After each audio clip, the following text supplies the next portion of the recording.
Hi guys, day 2 of Index Card a Day, which is a 2-month challenge to create art every day on an index card. So I'm starting out with some Dina Wakley Media acrylic, magenta, and blackberry violet, and I have a jelly print adhered to an index card. And I just want to lightly add some color onto my card, so I'm using a brayer and very small amounts of the acrylic paint.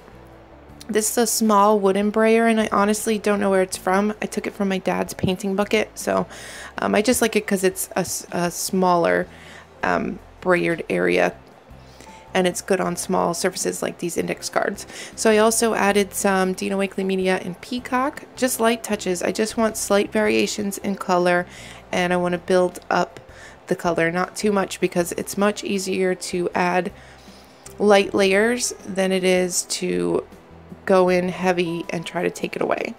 So I'm also adding some turquoise, and my turquoise is almost near the end, so I want to conserve it as much as I can. So I'm taking some of that paint that's left over from the brayer and putting it through a Tim Holtz stencil, but it turns out it wasn't enough, so I'm going to go in with some more of that peacock and then try to get some more paint out of that turquoise to add the stencil in the other corner. So I'm focusing my paint and stenciling and stuff in the corners, like bringing it in darker from the corners. And then I'm going to take some blushing with this Tim Holtz stencil, and it wasn't quite dark enough for me. So then I'm going to go in with some magenta. And here I have some Distress Oxide colors. I'm trying to find some colors that match my background to do some stamping. And I stamped these cross X's. This stamp is by Viva Las Vegas Stamps. And the Seedless Preserves wasn't the right purple for my card. So the nice thing about acrylic paint is that I can spray the oxide with water and then wipe it away, and it's like it never happened. So I then went in with the peacock feathers, and that was a nicer color, I thought, to stamp those X's on. Now I have archival ink and watering can and a teeny tiny little star outline stamp.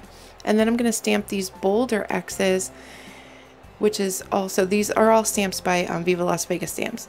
But it wasn't dark enough for me, so I'm going to take an older StazOn ink pad that I have, stamp it once on paper, not on my card, to get some of that ink off, and then I'm going to stamp it on my card so that it's a lighter stamping.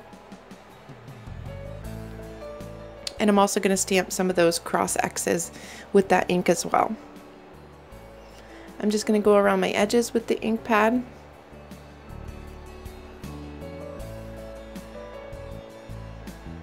And for my sentiment, I'm stamping in some VersaFine ink because it's a super dark black ink, and it's a lot bolder than the StazOn black. So that's why I'm using that ink pad. And my stamp is also a Viva Las Vegas stamp, says art is anything you can get away with. And I thought I was done, and then I thought, no, let me put some black stitching around it. But the adhesive that I used to adhere the jelly print to my card is that red super sticky tape, and it kept gumming up my needle and my thread wouldn't even go through the hole in my needle. So I just left that bottom row of stitching because there wasn't anything I could do about it then. And there are some holes in the other side of my card from my needle piercing without the thread, but that's that. Super simple card today, and I'm going to try to keep them simple so I can get them all done. I hope you enjoyed it, and I will catch you guys tomorrow. Thanks for watching. Bye-bye.